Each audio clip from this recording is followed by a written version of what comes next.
running back J.K. Dobbins, Mark Ingram, linebacker Pernell McPhee, defensive tackle Brandon Williams. On top of that, they got a bunch of regular injury list guys who are on the report this week. ESPN's Ravens reporter Jamison Hensley on board with us now. This has to be a huge blow for the Ravens, coming off a loss and then a short week to prepare, and now they're hit with this. How would you characterize the mood in Baltimore right now? Yeah, well, Kenny, in talking to Coach John Harbaugh just a day ago, he said they don't have a frustration meter. And really, in talking to a lot of other players today, the Baltimore's mindset is they're just going to hit the problems when they arise and just make the best of it. And today, the Ravens placed their fourth player on the COVID reserve list, an outside linebacker, Pernell McPhee. And they understand that all of things had to go virtual today. That forced the cancellation of practice. But Kenny, that's kind of the new normal in Baltimore. For this entire month, the Ravens were in the NFL's intensive protocol for all but 1 week. So they are very comfortable, even though they have these challenges, they're very comfortable in this setting. How uncertain are things to actually play the game? We're just 48 hours away. Yeah, for now, the NFL said there are no changes to the status of Thursday's game. In Baltimore, they're set to travel to Pittsburgh late tomorrow afternoon. And I've been told you can expect more players to be added to the COVID reserve list. Right now, what the process is, they're retesting some players just to make sure there are no false positives. But despite all of these challenges, the Ravens want to play this game because they've lost 3 of the last 4 games. And this represents Thursday night, national television, Thanksgiving night. This represents the chance for them to make a statement against the NFL's best team. And in talking to tight end Mark Andrews, he said, yeah, their backs are against the wall. They know people are counting them out. But he's very excited to show the world what the Ravens can do. Well, we hope it can come off and come off safely. Jamison, thanks for the report. The Ravens dealing with real-life situation. Some of you are involved in fantasy. Here's a couple notes on that. Ravens have 3 active running backs currently on the roster, all of them widely available in fantasy football leagues. Gus Edwards figures to get the bulk of the work.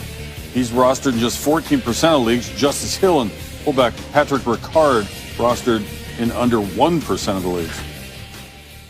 Dallas Cowboys strength and conditioning coordinator Marcus Paul was rushed to a local hospital early this morning after experiencing a medical emergency. He's 54, undergoing further medical tests at this time.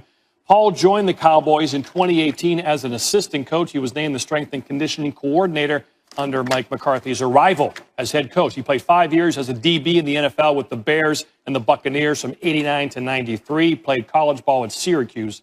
The Cowboys canceled practice today and coaches' availabilities, but they did say in a statement the medical emergency is not coronavirus. We're joined again on the show by the best defensive player in the NFL. It's Aaron Donald. And Aaron, there's a saying at the moment that you don't want to be extra, right? But I'm curious on a Monday night game against a team that's got the kind of stars that they've got under the bright lights. How much extra juice does that provide to your really talented defense? A lot. You know, anytime you're playing against a good team, you know, you always want to show that you're the best. So it was a big challenge for us coming in this week, and I think guys stepped up, made plays, and dominated. So we showed up. You all have played in the East a bunch, and you're done with that. I mean, it's a long trip to Tampa, and now you guys get to go back home and you're either at home or you're on the West Coast. I don't know if people get how significant that is. How would you frame that, Aaron?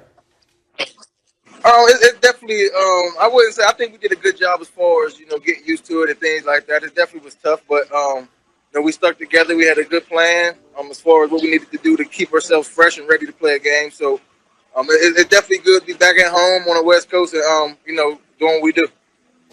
Your defense is something we talk about a lot. The offense, I think, when it cooks like it did tonight, you threw it a ton.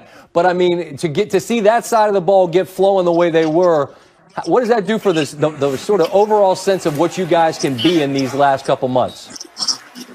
That's what it's about. You know, I think it was a great team win. You know, I think, you know, we did things good on the defense. We made a couple of mistakes here and there, but, you know, the offense was there, made great plays. Special teams stepped up, made plays for us. So that's what you need to do to win games in this league, man. It's about playing as a team, sticking together, in all three phases making plays, and I think we did that today. So we got a lot of film to watch and learn from it and get better. So I don't think they're going to leave without you, but I imagine you got a flight to catch. So go get on the plane, travel safely home, and Aaron, have a happy Thanksgiving. I appreciate you making time for us. I appreciate you. Happy Thanksgiving to you too. Brought to you by Die Hard Batteries. Available at Advanced Auto Parts. Good one on Monday night. Rams and Buccaneers. Jared Goff threw the ball 51 times. 51 times for 376 yards. That's tied for the second most completions in a game in Monday Night Football history. The 39 completions on the 51 attempts. Kupp and Woods, as we mentioned, were on the receiving end, both for double-digit grabs. They get a pick late. They win by 4. Look forward to a visit every week with Ryan Clark, who is here now. And Ryan, the Rams offense was interesting to me, man. When they were cooking, they were going. But then they bogged down for stretches, which allowed the Buccaneers to to get back in this game and tie it up. What did you make of the Rams offense, particularly when it was sharp?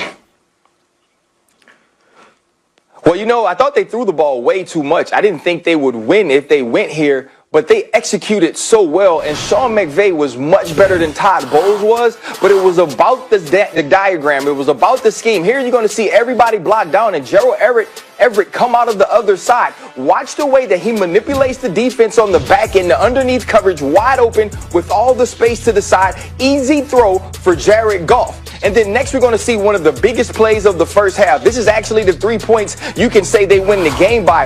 You're going to get the tackle out. You're going to get number 2 wide receiver out the center. And they're all going to get to Robert Woods as he comes back for the screen. Now, Robert Woods gets out of this thing because the blocks are sealed off. He has to make a decision. Does he get out of bounds? Does he get down? Or does he try to score? Because this is late in the half. He breaks it. He actually gets tackled. They get up. They spike the ball. They get 3. Now, here's a play that shows you how great Cooper Kupp is. They're going to give him a clear route with an option route on Carlton Davis, who's their best defender. Watching hit him with the icky wicky sticky, gets outside, catches the ball. Devontae Adams is talking about that dude being underrated because he gets open, he's physical, and he has great hands. This was a virtuoso performance by Sean McVay, but also these wide receivers and even Jared Goff with the 2 interceptions. They had to show up big because the run game was stopped, and boy, did they. That won't be a fun moment in film session when you got like that, I can't imagine. Now, Ryan, on the other side of this, Brady plus pressure equals what? Pipes busted. Right? They do, they do 1 or 2 things. They make diamonds or they bust pipes. And it's been pipes busted for Tom Brady, which we aren't used to. We're used to Brady playing well under pressure. But let's think about Tom Brady throughout this season. 2 times against the New Orleans Saints under pressure. Those were losses. Against the Chicago Bears, pressured 10 times. That was also a loss where he forgot what down it was. And then in the second half, Tom Brady totally falls apart. He takes sacks. He almost gets a turnover in the end zone and 2 overthrows for interceptions. This is becoming a problem. If Tom Brady has a utopia, if Tom Brady has an oasis of time, if he has so many opportunities to throw the ball, he can utilize his skill weapons. But if you get pressure on him, he starts to see ghosts, maybe acting like Sam Darnold a little bit and throws the ball away, takes sacks. This team hasn't played well nor won any game that Tom Brady hasn't had perfect protection. And that's an issue when you think about having to play teams like the Saints going forward. All right, Ryan, I'm going to get greedy this week. I feel like we had a bunch of really good games, and as we reach Thanksgiving, we have a sense of what we're looking at and what we're seeing. I want to get your thoughts on some teams as we head into the most important stretch of the season in just a bit, all right? All right, we move on now to some significant news on Monday. Baltimore Ravens running backs Mark Ingram and J.K. Dobbins tested positive for COVID-19. John Harbaugh said Monday they'll miss the Thanksgiving game against Pittsburgh on Thursday night, leaving Baltimore with Gus Edwards as its only back on the roster with any carries this season. Steelers look to remain unbeaten with the suddenly sluggish Ravens arriving